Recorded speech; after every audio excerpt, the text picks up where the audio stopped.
بسم اللہ الرحمن الرحیم۔ السلام علیکم ناظرین، آپ دیکھ رہے ہیں NS اردو کہانی۔ آج کا ہمارا عنوان ہے حضرت مالک بن دینار کی توبہ کا سبق آموز واقعہ۔ مالک بن دینار رحمت اللہ علیہ سے ان کی توبہ کا سبب پوچھا گیا تو انہوں نے کہا، میں ایک سپاہی تھا اور شراب کا رسیا تھا۔ میں نے ایک نفیس باندی خریدی اور وہ میرے دل میں خاص مقام کے مالک بن گئی۔ اس سے میری ایک بچی پیدا ہوئی۔ میں اس بچی کو حد سے زیادہ پیار کرتا تھا۔ جب وہ زمین پر گھسیٹ کر چلنے لگی تو میرے دل میں اس کی محبت اور زیادہ بڑھ گئی۔ وہ مجھ سے مانوس ہو گئی اور میں اس کے سامنے جب بھی شراب لا کر رکھتا تو وہ آ کر کھینچا تانی کر کے میرے کپڑوں پر شراب بہا دیتی۔ جب اس بچی کی عمر 2 سال ہو گئی تو وہ مر گئی۔ میرے دل کو اس کے غم نے بیمار کر دیا۔ پھر فرمانے لگے، 15 رمضان کو جمعہ کی رات میں شراب کے نشے میں مدہوش تھا۔ میں نے عشاء کی نماز بھی نہیں پڑھی تھی۔ میں نے خواب میں دیکھا کہ سور پھونکا گیا اور قیامت قائم ہو گئی۔ مردے قبروں سے اٹھائے گئے اور تمام مخلوق کو جمع کیا گیا، جن میں بھی تھا۔ میں نے اپنے پیچھے آہٹ سنی، مڑ کر دیکھا تو ایک بہت بڑا اژدہا ہے، کالے رنگ کا، آنکھیں نیلی ہیں، منہ کھلا میری طرف دوڑا آ رہا ہے۔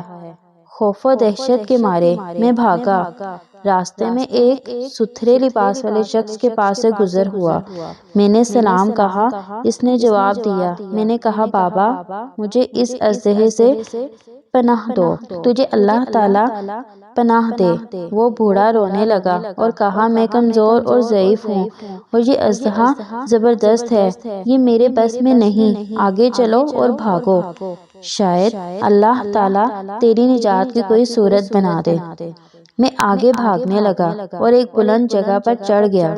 ادھر میں نے جہنم کے طبقات کو جھانک کر دیکھا، ان کی ہولناکیاں دیکھیں۔ قریب تھا کہ اژدہے کے خوف سے ان میں گر جاتا۔ مجھے کسی نے آواز دے کر کہا، یہاں سے آگے جاؤ، تم یہاں کے رہنے والے نہیں ہو۔ میں اس کی بات سے مطمئن ہو گیا اور وہاں سے واپس لوٹا تو اژدہا میرے پیچھے تھا۔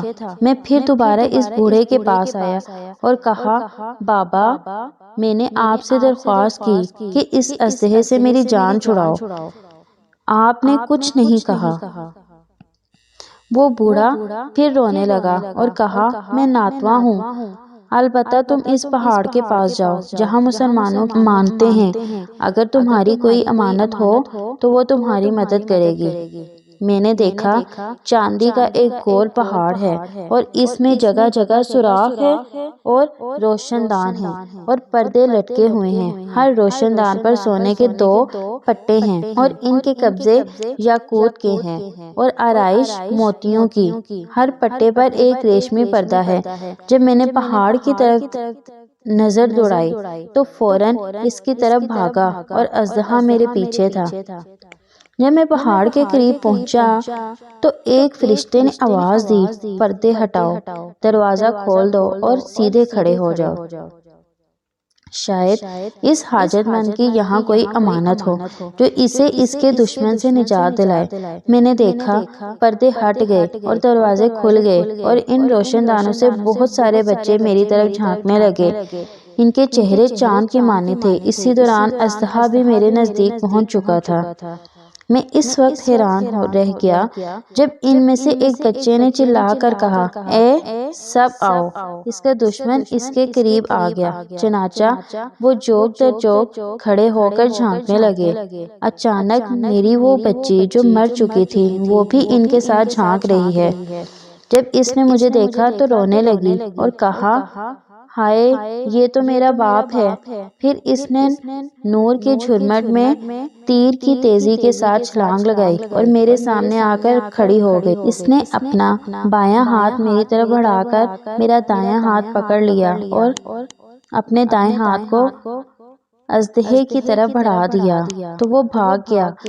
پھر اس نے مجھے بٹھایا اور میری گود میں بیٹھ گئی اور اپنے دائیں ہاتھ سے میری داڑھی پکڑ کر کہا، اے ابا جان۔ میں رونے لگا اور کہا، اے بیٹی، تم لوگ بھی قرآن کو جانتے ہو؟ اس نے کہا، ہم تو تم سے بھی زیادہ قرآن کو جانتے ہیں۔ میں نے کہا، اژدہے کے بارے میں تو کچھ بتاؤ جو مجھے ہلاک کرنے کے در پہ تھا۔ اس نے کہا، وہ تیرا ہر برا عمل ہے جس کو تو نے طاقتور بنایا اور وہ تجھے جہنم کی طرف آگ میں ڈبونا چاہتا ہے۔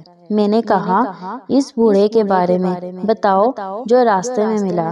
اس نے کہا، وہ تیرا نیک عمل ہے جسے تو نے اتنا کمزور کر دیا کہ اب وہ ہر برے عمل کا مقابلہ نہیں کر سکتا۔ میں نے کہا، اے بیٹی، تم اس پہاڑی میں کیا کرتی ہو؟ اس نے کہا، ہم سب مسلمانوں کے بچے ہیں، ہم یہاں قیامت تک رہیں گے، تمہارے انتظار میں ہیں۔ جب تم آؤ گے تو ہم تمہاری سفارش کریں گے۔ مالک بن دینار رحمت اللہ علیہ فرماتے ہیں، میں گھبرا کر اٹھا اور شراب چھوڑ دی اور اس کے جتنے بھی برتن تھے سارے توڑ ڈالے اور اللہ تعالیٰ سے توبہ کی۔ پھر فرمایا، یہ خواب میری توبہ کا سبب بنا۔ اس واقعے سے ہمیں یہ سبق ملتا ہے کہ ہمیں معلوم ہوا کہ اولاد اگر بچپن میں فوت ہو جائے تو مایوس نہیں ہونا چاہیے، بلکہ اللہ کی مرضی پر راضی رہنا چاہیے، کیونکہ یہی نابالغ اولاد آخرت میں کام آنے والی ہے۔